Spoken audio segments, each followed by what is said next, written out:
दुसरीकडे सुरेश चव्हाण यांनी सुरेश धस यांच्यावर थेट निशाणा साधलेला आहे। सुरेश धस माहितीमध्ये मिठाचा खडा टाकतायत, गृह खातं झोपा काढत आहे का असा थेट सवाल सुरेश चव्हाण यांनी उपस्थित केलाय। गृह खातं आणि गृहमंत्र्यांवर विश्वास नाही का असा सवालही त्यांनी विचारलेला आहे। तर सुरेश चव्हाण यांनी आता थेट सुरेश धस यांच्यावर हा निशाणा साधलेला आहे। सुरेश धस माहितीमध्ये मिठाचा खडा टाकत असल्याचं त्यांनी म्हटलेलं आहे।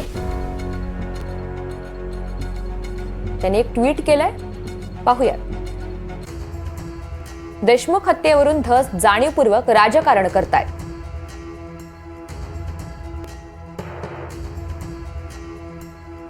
अजितदादांना क्या हुआ तेरा वादा असा प्रश्न केलेला होता। दादांना प्रश्न विचारणाऱ्या अण्णाला माझा प्रश्न आहे। आरोपी स्वतःहून आत्मसमर्पण करत आहेत, मग गृह खातं झोपा काढत आहे का?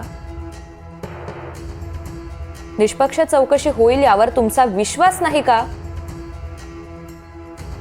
गृह खात्यावर आणि गृहमंत्र्यावर विश्वास नाही का? देशमुख प्रकरणामध्ये राष्ट्रवादीचं कुणीही दोषी आढळला तर अजितदादा कारवाई करायला गय करणार नाहीत। फडणवीसांना विनंती आहे की धस यांना आवरावं। माहितीमध्ये मिठाचा खडा टाकण्याचं काम ते करत आहेत। विनाकारण अजितदादांना बदनाम केलं जातंय।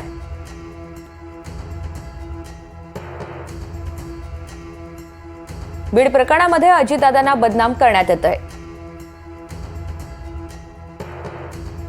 अजितदादांना बदनाम केल्यास जशास तसं उत्तर देऊ।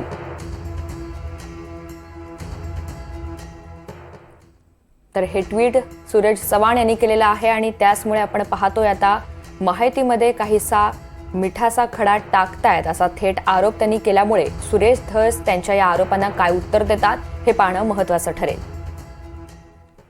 भाग्यश्री प्रधान या सगळ्या संदर्भात आपल्याला अधिकची माहिती देणार आहेत। भाग्यश्री, आपण पाहतोय सूरज चव्हाण यांनी आता थेट त्यांच्यावर निशाणा साधत टीका केलेली आहे, काही सवाल सुद्धा उपस्थित केलेले आहेत। एकंदरीत या प्रकरणामध्ये आता सुरेश धस यांची काही प्रतिक्रिया समोर आलेली आहे का?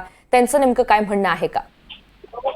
अद्यापही सुरेश धस यांची कोणतीही प्रतिक्रिया आलेली नसली तरी ज्या पद्धतीने सूरज चव्हाण यांनी त्यांच्यावर आरोप केले त्या पद्धतीने आज सुरेश धस याच्यावर नक्कीच प्रतिक्रिया देतील अशी अपेक्षा आहे ऋतुजा।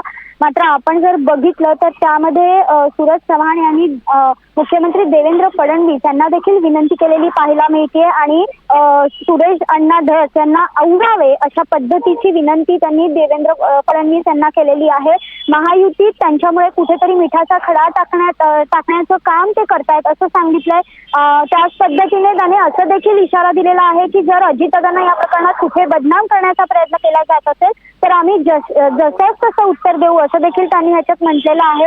आपण जर बघितलं ऋतुजा तर गेले अनेक दिवस या प्रकरणाभोवतीच सगळं राजकारण गुंतलेलं पाहायला मिळतंय आणि आता या सगळ्यामुळे महायुतीत कुठेतरी मिठाचा खडा पडतोय का? आणि जर आपण बघितलं तर उद्या काही आमदार जे आहेत ते राज्यपालांना भेटण्यासाठी देखील जाणार आहेत, त्यामध्ये विरोधी पक्षाचे आमदार आहेत आणि त्यामध्ये काही महायुतीतले देखील आमदार आहेत। त्यामध्ये पुढाकार जो घेतलेला आहे तो सुरेश धस यांनी घेतलेला आहे आणि हे जे आमदार सगळे जाणार आहेत ते मुळात राज्यपालांकडे धनंजय मुंडे यांचा राजीनामा राज्यपालांनी घ्यावा अशी मागणी करण्यासाठी जाणार आहेत। त्यामुळे कदाचित आज सकाळी सूरज चव्हाण पण आक्रमक झालेले पाहायला मिळाले आणि म्हणूनच सकाळीच त्यांनी ट्विट करत सांगितलेलं आहे की जर कुठेतरी आम्हाला बदनाम करायचा प्रयत्न केला जात असेल तर आम्ही गप्प बसणार नाही। याचबरोबर गृह खात्यावर देखील त्यांनी प्रश्नचिन्ह उपस्थित केलेले पाहायला मिळतात ऋतुजा।